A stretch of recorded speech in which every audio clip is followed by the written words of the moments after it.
तो हेलो दोस्तों, लक्ष्मण सोलंकी चैनल पर आप सभी का हार्दिक स्वागत है, अभिनंदन है। और आज अपन रेडियो एक्टिवता या रेडियो धर्मिता के बारे में चर्चा करेंगे।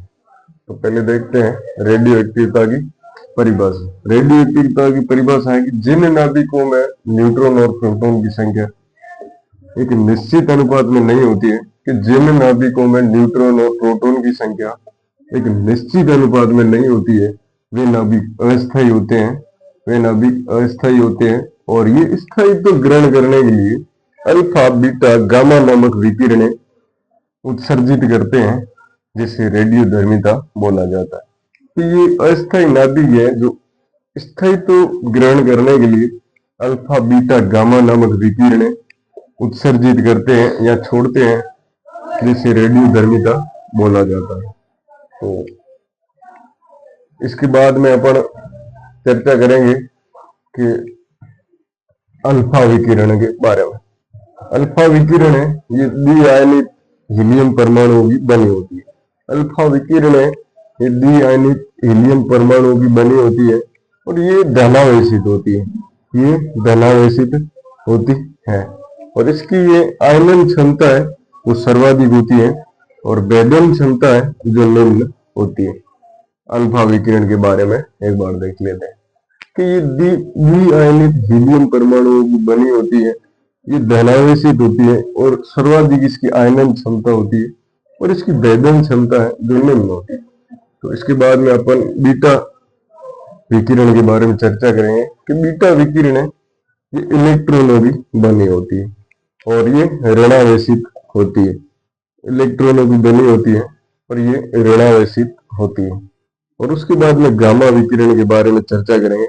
गामा विकिरण ये फोटोन की बनी होती है। किसकी? फोटोन की बनी होती है और इस पर कोई आवेश नहीं होता है और इसकी आयनन क्षमता है वो भी कम होती है और भेदन क्षमता है जो इन दोनों अल्फा और बीटा से अधिक होती है। तो एक बार गामा को वापिस देखें, ये फोटोन की बनी होती है और इस पर कोई आवेश नहीं होता है और इसकी आयनन क्षमता है जो कम होती है और भेदन क्षमता है जो अल्फा और बीटा से अधिक होती है।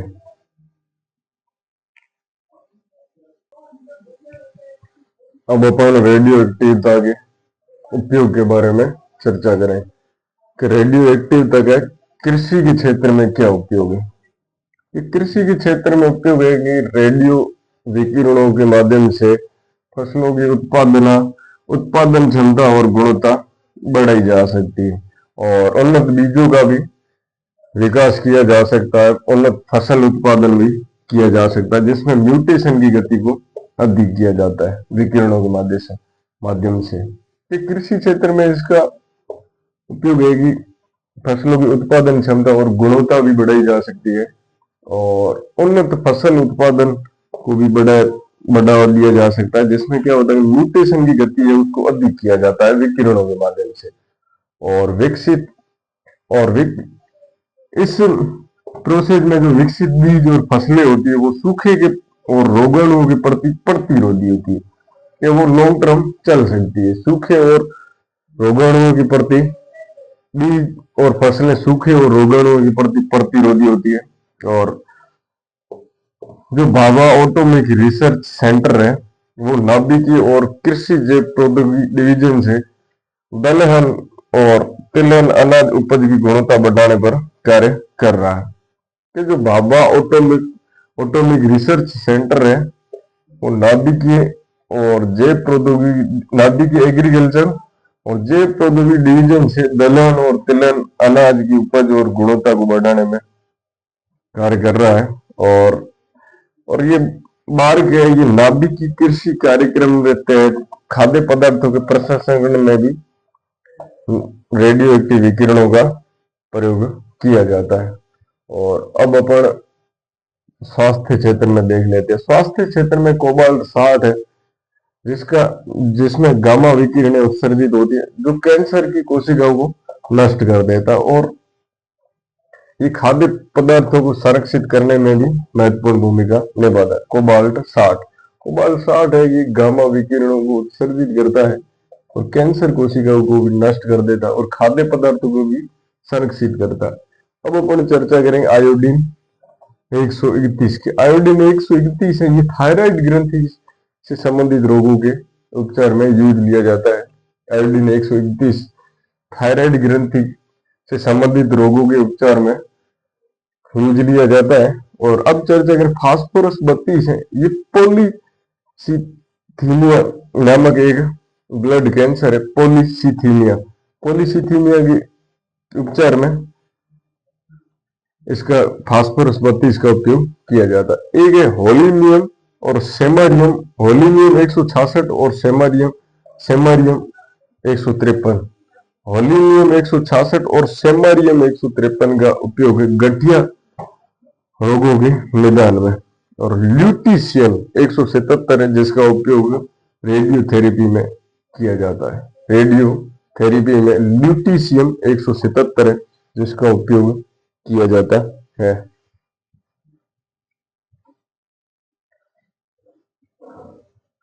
अब रेडियो एक्टिविता का जो उपयोग है मिट्टी की गुणवत्ता बढ़ाने में किया जाता है।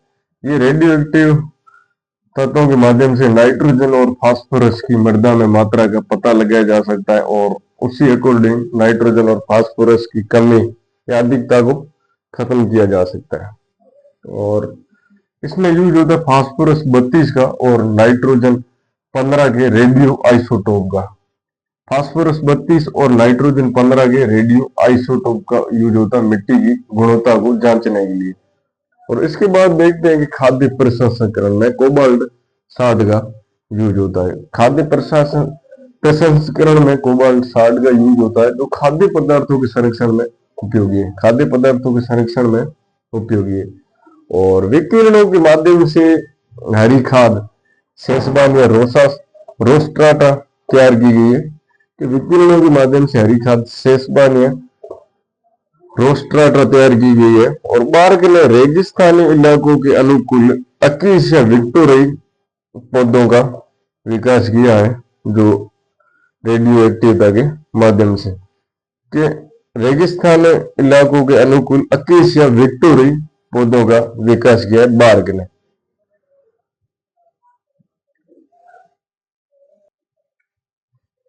तो अब अपन चर्चा करेंगे नाभिकीय रिएक्टर के बारे में।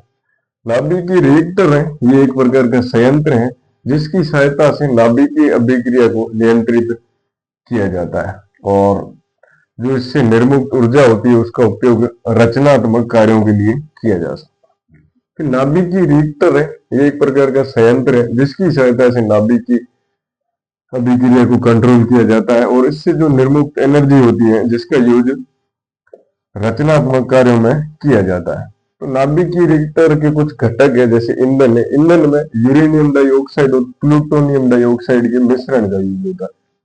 ईंधन में यूरेनियम डाइऑक्साइड और प्लूटोनियम डाइऑक्साइड के मिश्रण का यूज होता है। और सेकंड घटक है इसका मंदक। मंदक में क्या होता है कि न्यूट्रॉन की गति को कंट्रोल करने के लिए मंदक का यूज होता है, जिसमें ग्रेफाइट और भारी जल का यूज होता है। भारी जल का सूत्र है D2O। मंदक है, इसमें क्या है न्यूट्रॉन की गति को कंट्रोल करने के लिए ग्रेफाइट और भारी जल D2O का यूज होता है मंदक के रूप में। तीसरा अपन देखते हैं इसका घटक शीतलक। शीतलक क्या है कि उत्सर्जित ऊष्मीय ऊर्जा के नकारात्मक प्रभाव को कम करने के लिए या प्रभावहीन करने के लिए, जो इससे नाभिकीय रिएक्टर से जो विकिरण उत्सर्जित होती है उसके नेगेटिव प्रभाव को कम करने और प्रभावहीन करने के लिए शीतलक के रूप में भारी जल और द्रव सोडियम का यूज किया जाता है। भारी जल और द्रव सोडियम का यूज किया जाता है। अब चौथा घटक है परिरक्षक। परिरक्षक जो है नाभिकीय रिएक्टर का, और रिएक्टर का ये कोर है वो एक स्टील और कंक्रीट के आवरण से बंद रहता है। नाभिकीय रिएक्टर के परिरक्षक के रूप में इसका जो रिएक्टर का कोर है वो एक स्टील और कंक्रीट के आवरण से बंद रहता है और उत्सर्जित विकिरणों के नकारात्मक प्रभाव नहीं हो इसके लिए परिरक्षक का यूज किया जाता है। अब नियंत्रित छड़ें। नियंत्रित छड़ें, इनका यूज क्या है कि नाभिकीय क्रिया की दर को कंट्रोल करने के लिए। नाभिक की क्रिया की दर को कंट्रोल करने के लिए बोरॉन और कैडमियम की नियंत्रित छड़ें होती है। बोरॉन और कैडमियम की नियंत्रित छड़ें होती है। तो यदि वीडियो पसंद आए तो प्लीज लाइक करें, कमेंट करें और शेयर करें। लक्ष्मण सोलंकी चैनल को सब्सक्राइब कर हमारे हौसले को अफजाई करें। इसी के साथ जय हिंद, जय भारत, जय राजस्थान।